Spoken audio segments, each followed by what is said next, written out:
fungsi kalau bangunan itu memenuhi persyaratan teknis. Persyaratan teknisnya apa? Bentar lagi kita lihat. Ya. Jadi ini prosesnya, ya. Ini prosesnya. Nah, nanti SLF itu dilakukan setiap 5 tahun. Maka sebaiknya bangunan yang punya bangunan bertingkat lebih dari 3, punya tim. Anda nanti juga punya peluang menjadi konsultan spesialis untuk perawatan pemeriksaan bangunan. Nah, checklist itulah yang akan dipakai setiap tahun untuk mengaudit bangunan itu masih layak atau tidak. Nah, setiap 5 tahun sekali kalau ada checklist pengecekan struktur, arsitektur, mechanical, electrical, plumbing, kalau itu oke, ya tinggal dibuat SLF-nya diperpanjang. Itu mekanisme yang akan terjadi ke depan. Tetapi nggak tahu kapan itu akan berjalan, gitu ya. Nah, ini berarti tugas para ahli teknik sipil untuk menjalankan seperti ini. Sampai sini ada pertanyaan? Cukup jelas? Cukup jelaskah? Ada pertanyaan? Silahkan. Boleh mau nanya lagi, Pak? Yuk, silahkan, Vero. Tadi kan ada beberapa bangunan juga semenjak tahun 2018 yang belum memiliki SLF gitu, Pak. Nah, apa namanya, jika SLF itu tidak dipenuhi gitu sampai 5 tahun ke depan semenjak tahun 2018 itu, apa ada nggak sih kayak tindakan hukumnya gitu, Pak, untuk Ya, pemilik bangunan? ya contohnya sekarang mulai diberlakukan kan. Kalau sementara yang baru, contohnya Migacuan itu kemarin kan bangunan baru itu mulai diberlakukan. Kalau yang lama masih masih dikasih waktu lah oleh dinas PUPR atau dinas Cipta Karyanya itu masih memberi waktu. Tapi nggak tahu sampai kapan kebijakan itu bisa dijalankan. Gitu, Vero dan yang lain. Itu tergantung daerahnya juga, tergantung kepala daerahnya, tergantung dinas tata ruang dan cipta karyanya di daerah setempat. Ya. Oke, bisa dipahami? Bisa, Pak. Oke. Ada yang lain? Oke, kalau enggak kita lanjut dulu ya, karena Bapak enggak cukup banyak waktunya ini nanti. Ya. Nah, ini secara administratif, ini tadi status kepemilikan gedung dan lain sebagainya sama seperti tadi, sertifikat tanah, dokumen pendanaan, dan seterusnya. Nih, nanti peruntukan, tata bangunan itu peruntukan, intensitas bangunan gedung, nanti semua ada di tabel Excel. Kemudian dari arsitekturalnya, kemudian pengendalian dampak lingkungan. Ini nanti untuk keandalan bangunan, itu ada 4 poin, keselamatan, kesehatan, kenyamanan, kemudahan. Nah, kalau bangunan gedung pemerintah ini muncul standar luas, standar jumlah lantainya. Ini untuk gedung pemerintah. Nah, ini jadi syarat keandalan sebuah bangunan gedung, misalnya ini tata ruang dalam, misalnya tata ruang luar, nih seperti ini. Ini adalah bagian dari kenyamanan. Kemudian aksesibilitas, ya, aksesibilitasnya bagi difabel misalnya. Nah, kalau dari sisi keselamatan, misalnya mitigasi kondisi darurat. Contoh, minggu lalu, karena terjadi hal-hal yang tidak terduga di kampus kita di gedung A, pintu ke arah selasar ditutup. Pintu ke arah selasar luar sebelah kanan juga ditutup. Hanya ada satu akses pintu. Bayangkan, kalau terjadi gempa, di gedung A itu kira-kira berapa kelas? 10 kelas? Satu lantai? Kira-kira 10 kelas? Anang? 10 kelas ada? Kira-kira? Kayaknya antara 11-12. Nah, 12 kelas lah. Kalau kali 30, berarti kan 360 orang kan? Iya Ya. Pak, betul Pak. Kalau 3 lantai, kalau pada saat isi penuh, berarti kan kira-kira 1.000 orang. Oke, katakanlah ada alarm gempa. Yang lantai 1 kan keluar duluan kan? Iya nggak? Dari pintu. Betul nggak? Betul Pak. Nah, kan ngantri juga kan di depan pintu keluar, ada exitnya ada tiga, harusnya ada 3 ke arah, kalau kita menghadap ke arah utara, berarti ke depan, di topi tengah, kemudian ke arah kiri dan kanan. 360 orang itu berapa menit keluar semua? Di lantai 1. Antrian berikutnya kan dari lantai 2 kan? Betul nggak? Betul nggak? Iya Pak, betul Pak. 360 orang. Hanya ada 2 tangga exit. Dan itu pun tidak ada petunjuknya kan? Iya nggak? Petunjuk arahnya ada nggak di kampus kita, di gedung A itu?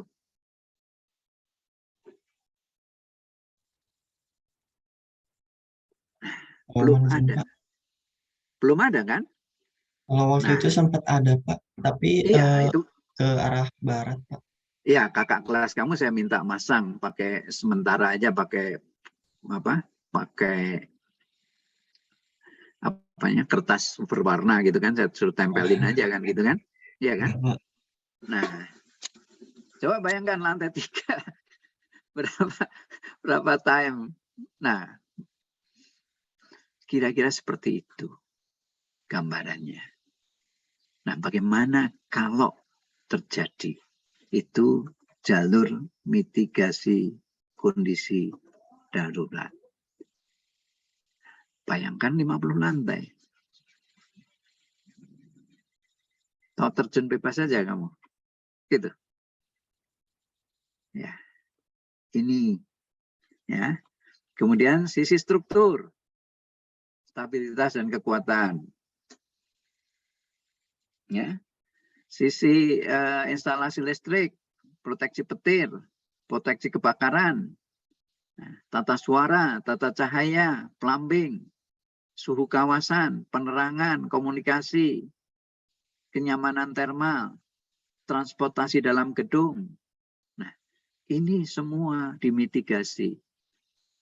Ini harus dipenuhi. Ini semuanya ada syarat-syaratnya kan? Ada di SNI. Silahkan dicari. Gitu ya. Oke. Nih. Kamu bisa lihat nih mitigasinya. Standar Nasional Indonesia. Nih. File ini udah ada di Anda kan? File ini udah ada di Anda kan? Sudah kan? Sudah, Pak. Nah, artinya coba kamu lihat tuh. Nomor 1 tadi, kalau kita mau bikin AMDAL, tata cara perencanaan lingkungan perumahan, tuh yang SNI nomor berapa paling atas nih. Silahkan dibaca sendiri, begitu kan? Nah, inilah yang harus diikuti, standar teknis yang harus diikuti. Kemudian contoh, untuk apa ini? Pelaksanaan. Nih, tata cara pengadukan dan pengecoran beton. Itu sih standar pelaksanaan. Minggu lalu sudah saya kasih contoh di salah satunya ini kan. Iya kan? Minggu lalu kan saya kasih contohnya ini kan. Gitu. Iya betul. Iya kan? Ini di proses pelaksanaan. Nah, silahkan Anda kontrol sendiri. Sejauh mana saya akan mampu mengisikan tabel-tabel itu. Nah, kira-kira itu gambarannya. Ya. Nanti kalau kajian teknis, alatnya apa? Bagaimana prosesnya? Nah, ini di sini. Silahkan. SNI ini contohnya. Untuk arsitek. Nih, untuk konstruksi atap. Untuk limbah dan sampah. Beban dan struktur. Air bersih. Plumbing. Lantai. Lift. pencahayaan, slope, proteksi kebakaran, pondasi, kolom, balok, kusen, dinding. Ada standarnya semua kan? Ada standarnya semua kan? Sejauh mana Anda memahami standar ini? Nah, mari kita pelajari, ketemu masalahnya ini, kita cari solusinya. Tidak mungkin saya bisa memberikan contoh semua item ini. Silahkan Anda explore. Anda bagi tugas satu kelas ini untuk bisa mengeksplor sebuah gedung, nanti gedung apapun, dari sisi apa, bagi tugas. Siapa yang pondasi, apa yang harus dilakukan, apa yang balok, kolom, lantai, dan seterusnya. Silahkan minat Anda yang mana, yang Anda mau pelajari lebih detail. Silahkan Anda mulai sekarang bagi tugas. Ya, ini berikutnya sih cuma isinya itu. Nah, sama isinya di Undang-Undang 28, Undang-Undang BG 28 tahun 2002, isinya itu, ya, isinya tentang syarat-syarat tadi, syarat keandalan, syarat keselamatan, syarat kesehatan, syarat kenyamanan, syarat kemudahan. Silahkan Anda cek sendiri. Semuanya ada di sini. Apa sanksinya? Ini pedoman teknisnya di PM 29 tahun 2006. Ya, juklaknya UU BG yang sekarang diganti menjadi PP 21 tahun 2000. PP berapa tadi? PP 16 tahun 2021. Ya, silahkan. Sampai sini ada pertanyaan? Nih, syarat kemudahan bangunan Permen PUPR nomor 14 tahun 2017.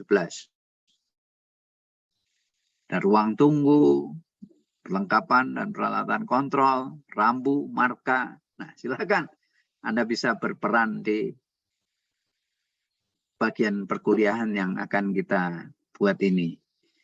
Anda, saya minta hanya untuk AS dulu, arsitektural dan struktur. Nanti mechanical, electrical, plumbingnya dengan Pak Mohtar.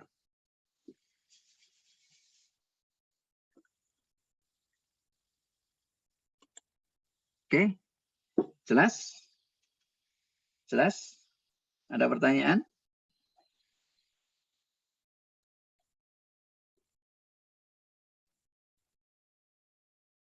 Ada pertanyaan?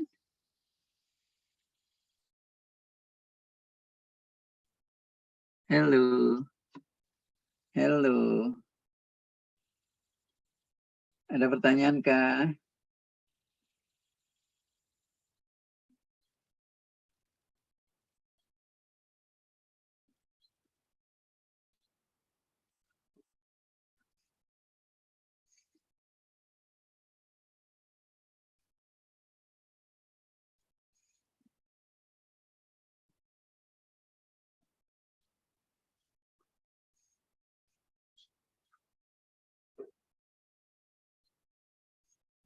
Ada pertanyaan kah?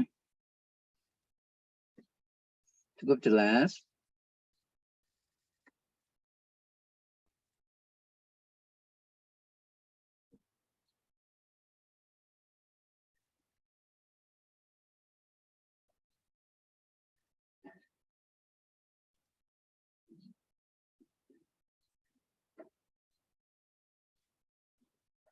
Cukup jelas?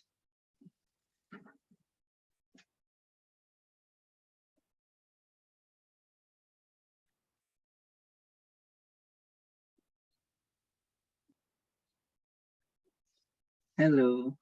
Cukup jelas kah?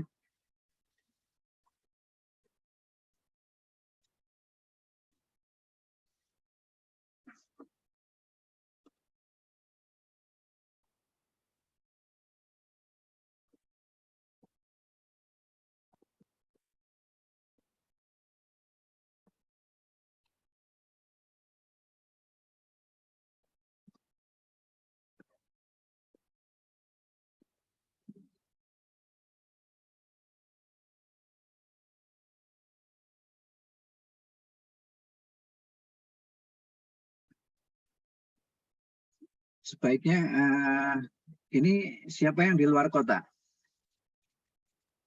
Ada, silahkan resen. Yang di luar kota siapa? Saya, Pak. Meliana Rizky, terus siapa lagi? Saya, Pak. Feral. Ya. Tito. Terus? Nisa, di luar kota. Nah, gimana kalau rumah kamu aja sendiri? Yang kamu cek. Gimana?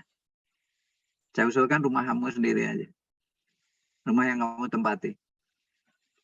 Dari sisi ASMAP. Dari sisi tata bangunan, keandalan, dan lain sebagainya. Memenuhi syarat nggak? Memenuhi syarat teknis nggak? Sehingga nanti kalian bisa mengajukan sertifikat layak fungsi untuk rumah Anda sendiri. Bisa nggak? Masing-masing orang aja. Begitu. Oke? Sepakat nggak? Sepakat nggak? Halo. Boleh, Pak. Oke. Ya, kalau sepakat begitu ya silahkan nanti di create. Coba ini kita lihat Excel-nya. Form. Oke, udah nampak form Excel-nya? Sudah, Pak. Ya, kok hilang?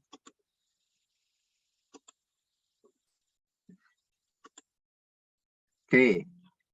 Ini ya, dari paling depan cover.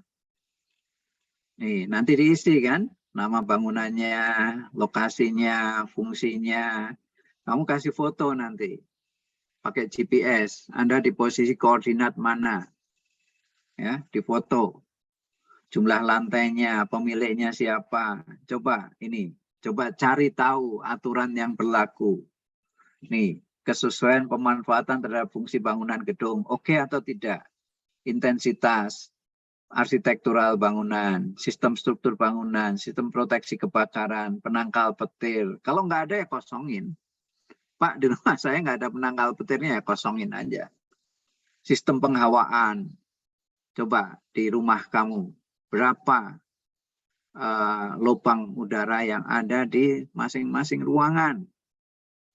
Nah, silahkan dicek. Sistem pencahayaan, sistem penyediaan air bersih, sistem pembuangan air kotor, air limbah, air hujan, ya, sistem pembuangan kotoran dan sampah, penyaluran air hujan, penggunaan bahan bangunan, apakah ada yang mengandung asbes dan lain sebagainya, bahan berbahaya, ya, ruang gerak antar ruangan, ya, kamar nanti jangan-jangan keluar dari kamar tabrakan semua orangnya. Kalau bareng-bareng keluar, silahkan dicek. Kondisi udara dalam ruangan, nah, silahkan Anda. Fasilitas, hubungan di, ke, dari, dalam bangunan, keluar bangunan, dan seterusnya. Ya, tahun pembangunannya, kalau bisa diketahui. Kemudian ini persyaratan tata bangunannya. Sesuai nggak rumah tinggal? Pemanfaatan dalam ruang, ada yang tidak sesuai kah? Berapa luas persilnya di luar bangunan Anda, bangunan intinya? Kalau punya lahan 6 kali 12, dihabisin penuh.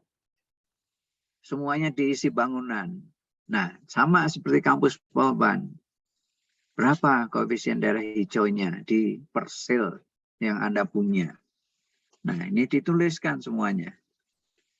Ya, sesuai atau tidak? Jarak ke depan, batas kiri, batas kanan. Kalau 0 ya 0. Batas ke tetangga cuma tembok, Pak. Silahkan tulis 0.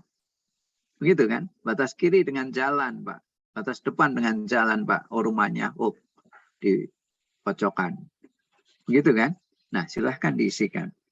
Syarat keselamatan. Pondasinya bisa diamati? Kolom, balok, pelat, rangka atap. Kalau perlu Anda naik, cek.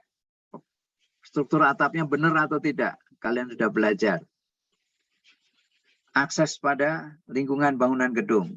Pasokan air untuk pemadam kebakaran. Ada nggak? Nah, Anda lihat Jakarta, selalu tiap hari ada laporan kebakaran. Ada akses nggak untuk masuk ke jalan di depan rumah Anda?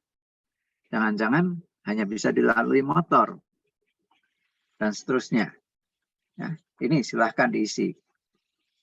Ya, silahkan. Nah, nanti berapa persennya silahkan. Kesehatan bangunan, ya, ventilasi alami. Ada AC kah? Itu berarti bukan alami.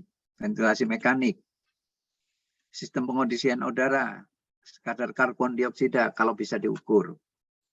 Pencahayaan alami, pencahayaan listriknya, cahaya dari energi listriknya berapa, air bersihnya, dan seterusnya. Sampai ke kemudahan. Pintunya apakah standar? Bukanya ke dalam atau keluar? Contoh di gedung A. Pintu kelas sudah saya minta untuk bukanya keluar. Ya. Dulu tahun saya lupa pada saat gempa di Tasik, gedung administrasi sipil itu masih di gedung MKU. Nah, Ibu Cuita itu mau keluar karena pintunya dibukanya ke dalam. Dia buka ke dalam tapi dirinya ingin lari keluar sehingga nabrak pintu kaca. Ya, itu tahun berapa saya nggak ingat. Ya, itu terjadi. Jadi arah pintu exit itu harus keluar. Kalau pintu di rumah Anda ingat yang ada di rumah Anda cuma beberapa orang. Tapi kalau semua ruang publik harusnya pintunya ke arah luar. Demikian juga Anda cek di kampus kita. Pintu WC, kamar mandi, bukanya ke dalam. Kalau gempa, terjadi gempa, kebakaran, dan lain sebagainya, kamu nggak bisa keluar. Nah, itu silahkan dicek. Nanti ikuti persyaratan-persyaratan yang harus dipenuhi. Semua itu ada di SNI, peraturan menteri, peraturan pemerintah, undang-undang, itu ada semua. Ikuti aja SNI-nya itu. Oke, cukup jelas? Silahkan dicoba. Yes? File ini sudah ada di Anda kan? Sudah, Pak. Ya. Oke, saya kira itu yang bisa saya berikan hari ini. Silahkan dicoba. Nanti Anda bisa bikin G Drive spesial untuk kelas RPL PG. Nanti difilekan di situ. Silahkan ditumpuk-tumpuk aja, kan dilanjut terus begitu. Oke, ada pertanyaan? Silahkan. Kalau nggak ada pertanyaan, kita akhiri sampai sini. Nah, saya harus ke kampus. Oke, Pak, sepertinya dicukupkan. Oke, cukup ya. Besok kita masih ketemu, link Zoom-nya nanti menyusul. Oh iya, tadi saya harus absen ya.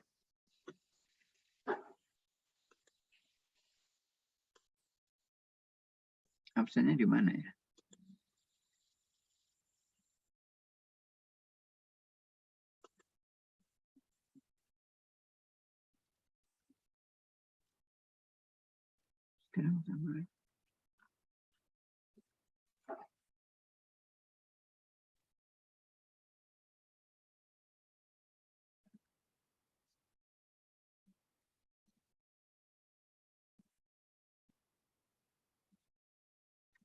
Ya, silakan nanti absennya dibuat sendiri aja ya. Oke. Kita akhiri ya. Halo. Iya, baik. Baik, Pak. Oke, makasih ya. Terima kasih banyak, Pak.